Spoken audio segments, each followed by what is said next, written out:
Hello friends, welcome to yes classes. तो friends, आज हम पढ़ने वाले हैं भारतीय संविधान के कुछ महत्वपूर्ण टॉपिक्स को, जैसे है भारतीय संसद, राष्ट्रपति और उपराष्ट्रपति को। और वीडियो को स्टार्ट करने से पहले अगर आपने हमारे चैनल को सब्सक्राइब नहीं किया है तो जल्दी से जाएं और चैनल को सब्सक्राइब करें। आज का हमारा पहला टॉपिक है भारतीय संसद, और उसका पहला प्रश्न है, भारत की संघीय व्यवस्थापिका को किस नाम से जाना जाता है? भारत की संघीय व्यवस्थापिका को संसद के नाम से जाना जाता है। भारतीय संसद का निर्माण कैसे होता है? भारतीय संसद का निर्माण लोकसभा, राज्यसभा और राष्ट्रपति से मिलकर होता है। संसद कौन से आर्टिकल में है? संसद जो है वो आर्टिकल 79 में है। राष्ट्रपति जो है वो आर्टिकल 52 में के तहत बताया गया है। राज्यसभा जो है वो आर्टिकल 80 के तहत है, और लोकसभा का जो निर्माण है वो आर्टिकल 81 के तहत है।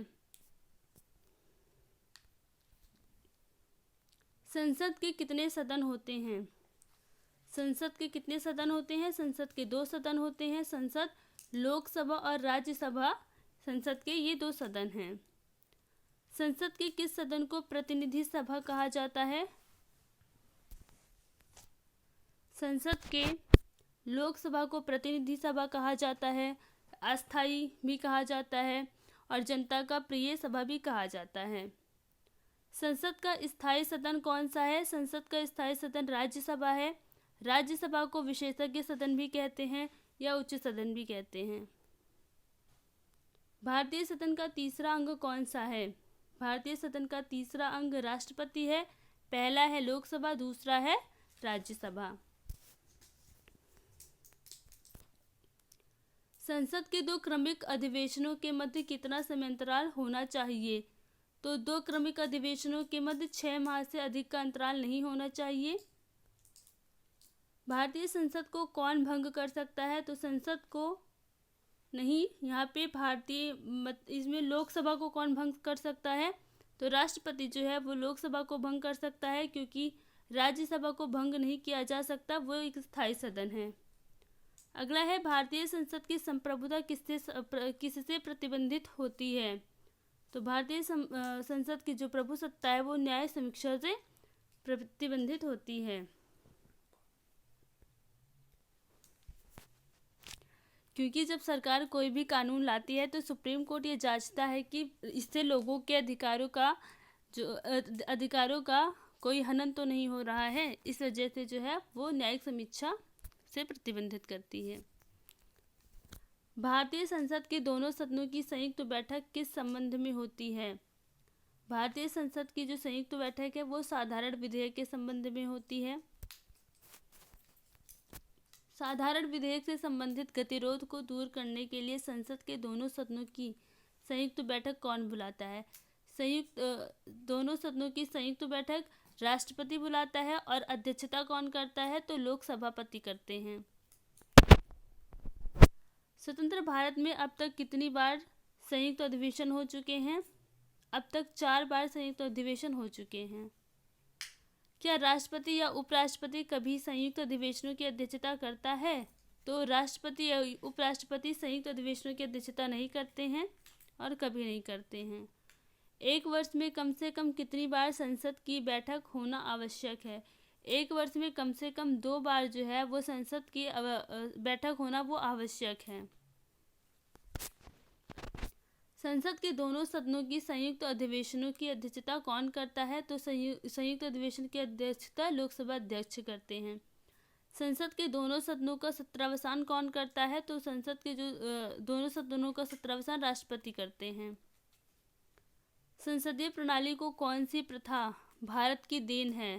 संसदीय प्रणाली को कौन सी प्रथा भारत की देन है? शून्यकाल जो है वो भारत की देन है।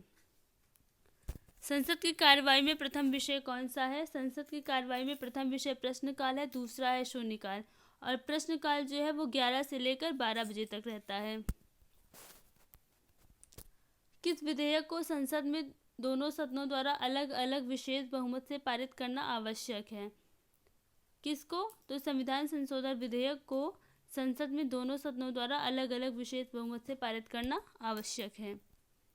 सांसदों के वेतन का निर्माण कौन करता है? सांसदों के वेतन का निर्माण जो है वो संसद ही करती है। संसदीय प्रणाली वाली सरकार को अन्य किस नाम से जाना जाता है? संसदीय प्रणाली वाली सरकार को संघीय सरकार के नाम से भी जानते हैं। संविधान लागू होने के बाद सर्वप्रथम त्रिशंकु संसद का गठन कब हुआ था? तो कब हुआ था? 1889 में हुआ था। अस्थायी संसद भारत में कब तक रही? अस्थायी संसद भारत में कब तक रही? तो 17 अप्रैल 1952 तक अस्थायी संसद भारत में रही थी। संसद भवन या पार्लियामेंट हाउस का उद्घाटन कब हुआ था? 1927 में पार्लियामेंट का उद्घाटन हुआ था।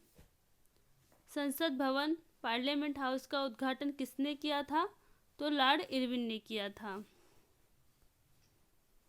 भारत की संचित निधि से धन निर्गम पर किसका नियंत्रण होता है? धन निर्गम पर किसका नियंत्रण होता है? तो संसद का नियंत्रण होता है। राज्यसभा और लोकसभा की संयुक्त बैठक कब होती है? लोकसभा और राज्यसभा में मतभेद होने पर राष्ट्रपति जो है वो दोनों सदनों की संयुक्त बैठक बुलाता है। संसद का निम्न सदन कौन सा होता है? तो संसद का निम्न सदन जो है वो लोकसभा होता है और इसको जनता का प्रिय सदन भी कहा जाता है।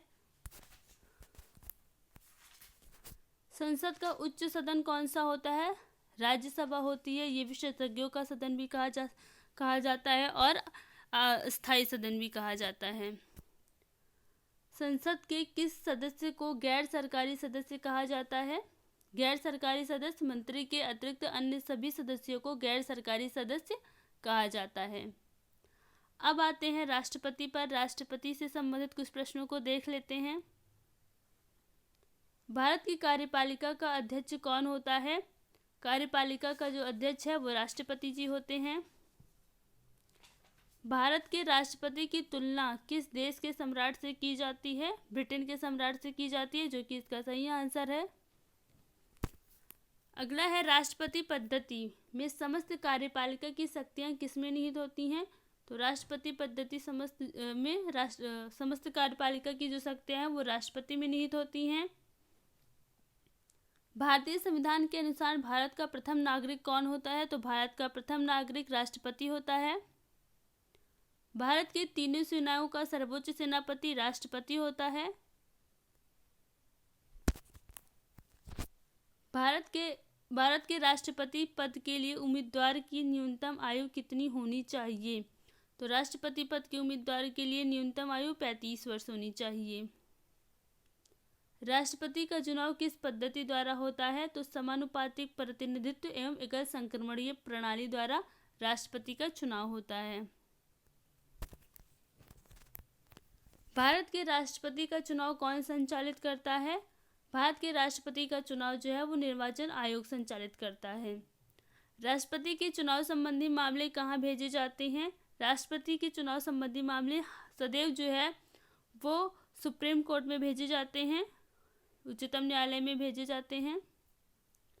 संघ की कार्यपालिका शक्ति राष्ट्रपति में निहित होगी, जिसका प्रयोग वह स्वयं अपने अधीनस्थ अधिकारियों द्वारा करेगा। भारत संविधान के किस अनुच्छेद में बताया गया है? तो अनुच्छेद 53 में इसका वर्णन है। अगला है राष्ट्रपति चुनाव में उत्तर प्रदेश के विधायक का मत मूल्य कितना होता है? तो सर्वाधिक 208 होता है। सिक्किम विधायक का मत मूल्य कितना होता है? तो सिक्किम विधायक का जो मत मूल्य होता है वो सबसे कम होता है और 7 होता है। भारत के राष्ट्रपति का चुनाव कितने वर्षों के लिए होता है? राष्ट्रपति का चुनाव 5 वर्षों के लिए होता है। राष्ट्रपति को उनके पद से कैसे हटाया जाता है? तो राष्ट्रपति पर संसद द्वारा महाभियोग लाकर उसको उसके पद से हटाया जा सकता है। राष्ट्रपति पर महाभियोग किस आधार पर लगाया जाता है? तो किस आधार पर लगाया जाता है? वह संविधान का अतिक्रमण करे तो इस तरीके से उस पर महाभियोग लगाया जा सकता है। राष्ट्रपति पर महाभियोग की प्रक्रिया किस देश से ली गई है? तो राष्ट्रपति पर महाभियोग की जो प्रक्रिया है वो अमेरिका से ली गई है। भारत के राष्ट्रपति को पद एवं गोपनीयता की शपथ कौन दिलाता है? तो पद एवं गोपनीयता की जो शपथ है वो भारत के मुख्य न्यायाधीश दिलाते हैं। संविधान के किस अनुच्छेद के अंतर्गत राष्ट्रपति मुख्य न्यायाधीश के समक्ष शपथ ग्रहण कराता है या शपथ ग्रहण करता है? तो अनुच्छेद 60 में जो है वो मुख्य न्यायाधीश के समक्ष शपथ ग्रहण है। राष्ट्रपति अपना त्यागपत्र किसे सौंपता है? तो राष्ट्रपति अपना त्यागपत्र उपराष्ट्रपति को सौंपता है। उपराष्ट्रपति अपना त्यागपत्र राष्ट्रपति को सौंपता है। राष्ट्रपति के त्यागपत्र की सूचना उपराष्ट्रपति किसे देता है? तो लोकसभा अध्यक्ष को देता है। ये प्रश्न देख लीजिएगा, काफ़ी पूछा जाता है। भारत के कौन से राष्ट्रपति निर्विरोध चुने गए थे? तो नीलम संजीव रेड्डी जी जो हैं वो निर्विरोध चुने गए थे। स्वतंत्र भारत के प्रथम राष्ट्रपति किस राज्य के थे? स्वतंत्र भारत के प्रथम राष्ट्रपति जो थे वो कहाँ से थे? बिहार से थे।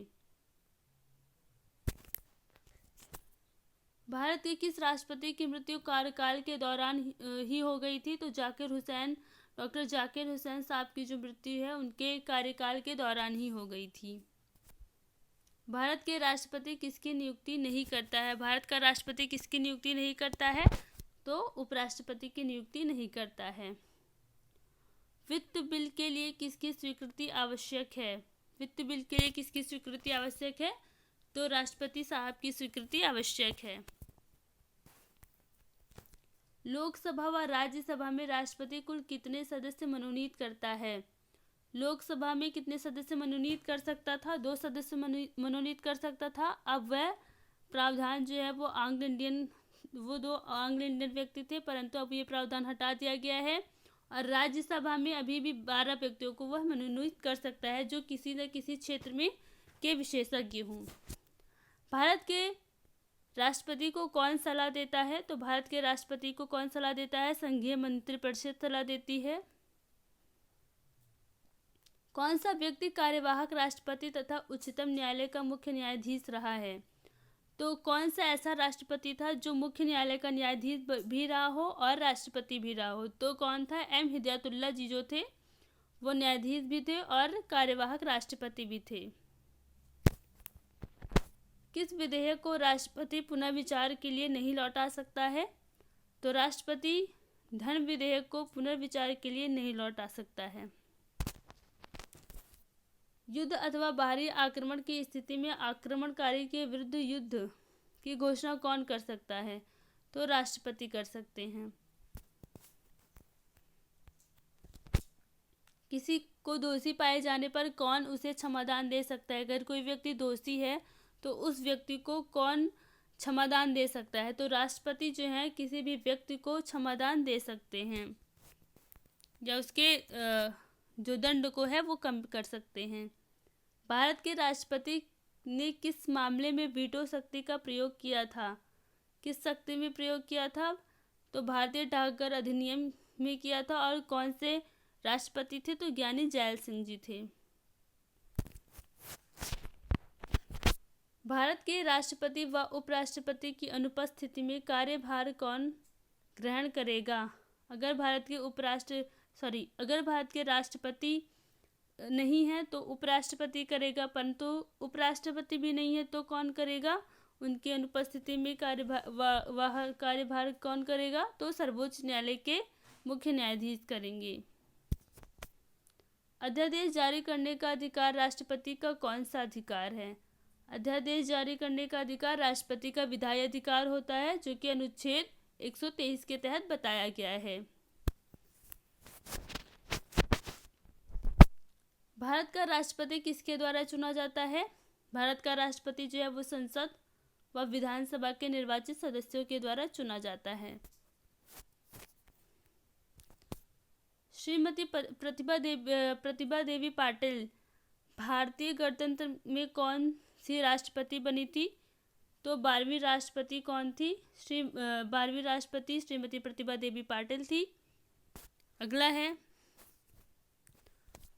कौन से राष्ट्रपति 2 बार चुने गए थे? तो 2 बार कौन से राष्ट्रपति चुने गए थे? डॉक्टर राजेंद्र प्रसाद चुने गए थे 1952 में और 1957 में, और सबसे लंबा कार्यकाल जो था इन्हीं राष्ट्रपति का था, यानी डॉक्टर राजेंद्र प्रसाद जी का था। किस भौगोलिक क्षेत्र को अनुसूचित क्षेत्र घोषित करने का अधिकार है? किसको जो है वो भौगोलिक क्षेत्र को अनुसूचित क्षेत्र घोषित करने का अधिकार है? तो राष्ट्रपति साहब को है। भारत का संवैधानिक अध्यक्ष कौन होता है? तो संवैधानिक अध्यक्ष जो होते हैं वो राष्ट्रपति जी होते हैं, जो कि आपका सही आंसर हो जाएगा। भारत के प्रथम राष्ट्रपति डॉक्टर राजेंद्र प्रसाद का चुनाव कैसे हुआ था? तो इनका जो चुनाव था वो संविधान सभा के द्वारा हुआ था। भारत के राष्ट्रपति राज्यसभा में कितने सदस्य मनोनीत कर सकता है? तो 12 सदस्यों को मनोनीत कर सकता है। भारत के राष्ट्रपति का वेतन कितना होता है? तो भारत के राष्ट्रपति का वेतन 5 लाख रुपए होता है। किसी राज्य में राष्ट्रपति शासन कितने समय तक रह सकता है? तो किसी भी राज्य में राष्ट्रपति शासन 3 वर्षों तक रह सकता है। राज्य में राष्ट्रपति शासन की घोषणा कौन करता है? तो राष्ट्रपति करता है अनुच्छेद 356 के तहत।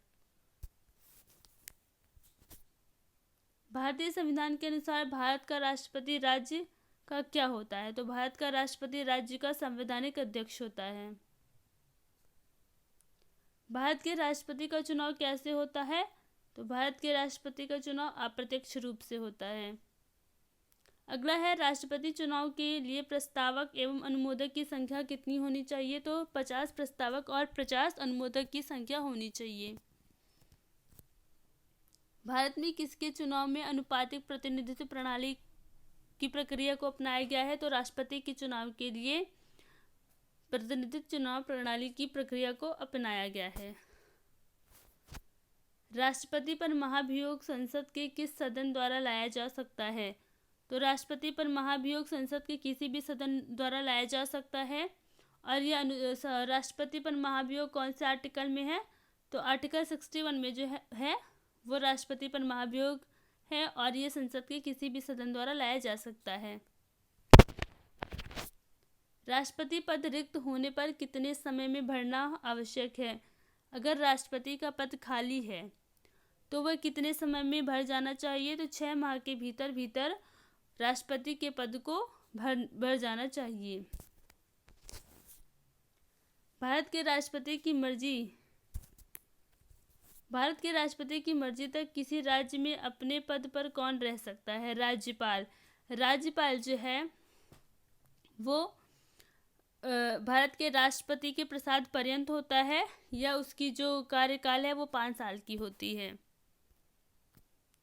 राष्ट्रपति किस सूची के विषय पर अध्यादेश जारी कर सकता है? तो संघ एवं व समवर्ती सूची पर जो है राष्ट्रपति अध्यादेश जारी कर सकता है। जब किसी विधेयक को संसद में प्रस्तुत किया जाता है तो किसकी अनुमति के बाद वह अधिनियम बन जाता है? तो राष्ट्रपति की अनुमति के बाद किसी भी जब बिल को संसद में पेश किया जाता है तो वह अधिनियम बन जाता है। राष्ट्रपति कितने प्रकार के काल की घोषणा कर सकता है? तो कितने प्रकार के काल की घोषणा कर सकता है? 3 प्रकार के काल की घोषणा कर सकता है। अगला है भारत में अब तक कितनी बार राष्ट्रीय आपात की घोषणा हुई है? तो राष्ट्रीय आपात की घोषणा कितनी बार हुई है?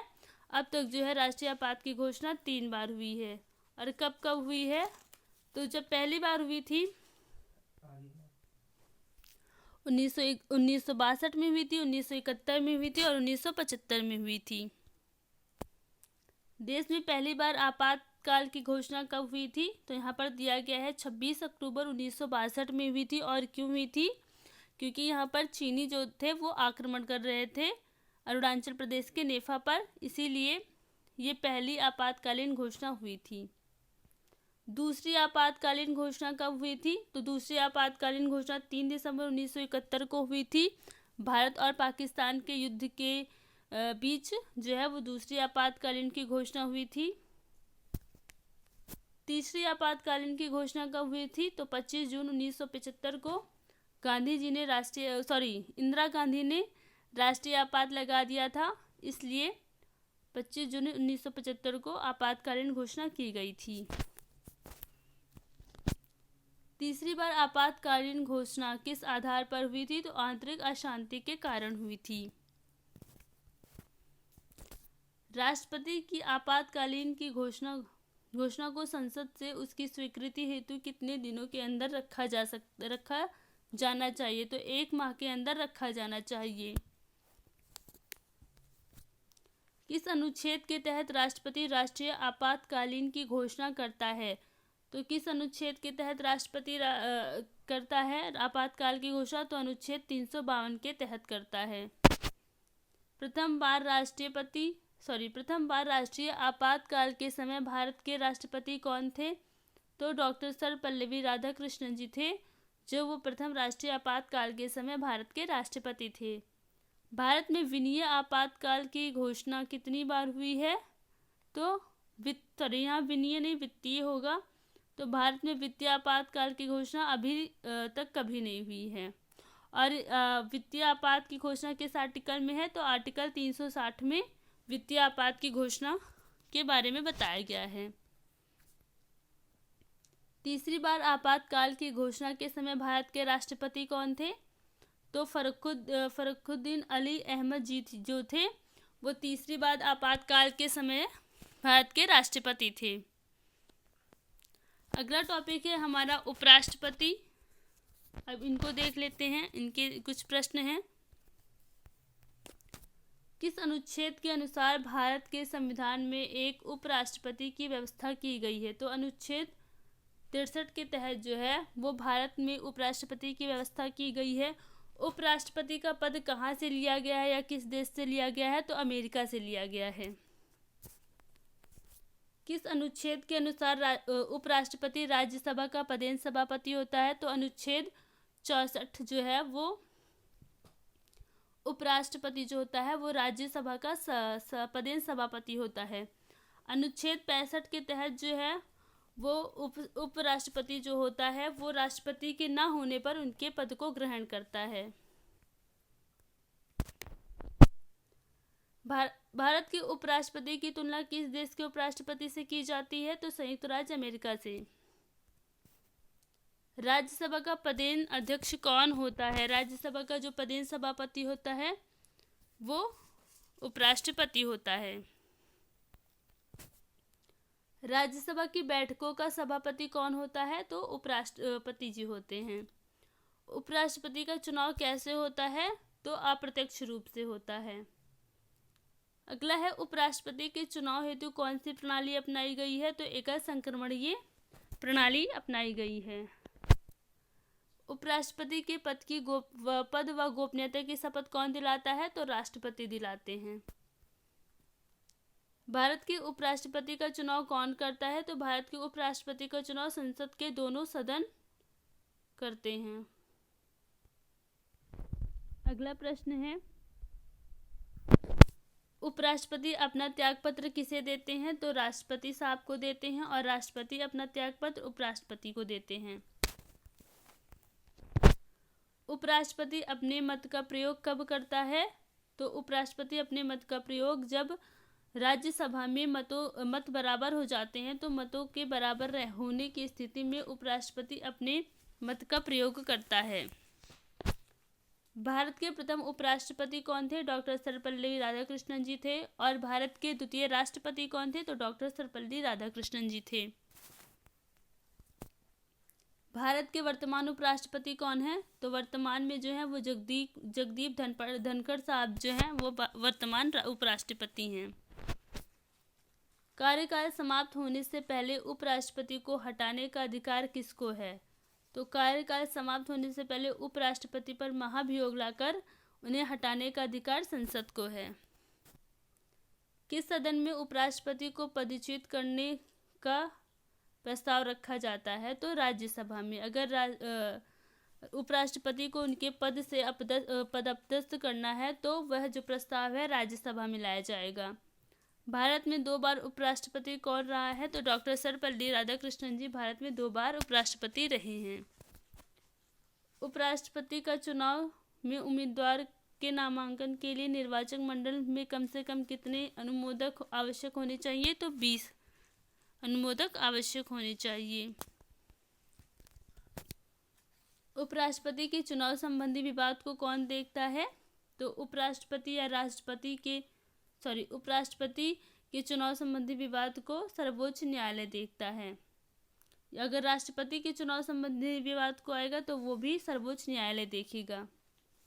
उपराष्ट्रपति का कार्यकाल कितना होता है? तो उपराष्ट्रपति का जो कार्यकाल है वो 5 वर्ष का होता है। उपराष्ट्रपति पद हेतु कम से कम कितनी आयु आवश्यक है? तो 35 वर्ष की आयु आवश्यक है। उपराष्ट्रपति को किसके समान वेतन मिलता है? तो उपराष्ट्रपति को राज्यसभा अध्यक्ष के समान वेतन मिलता है। कितना मिलता है? 4 लाख मिलता है।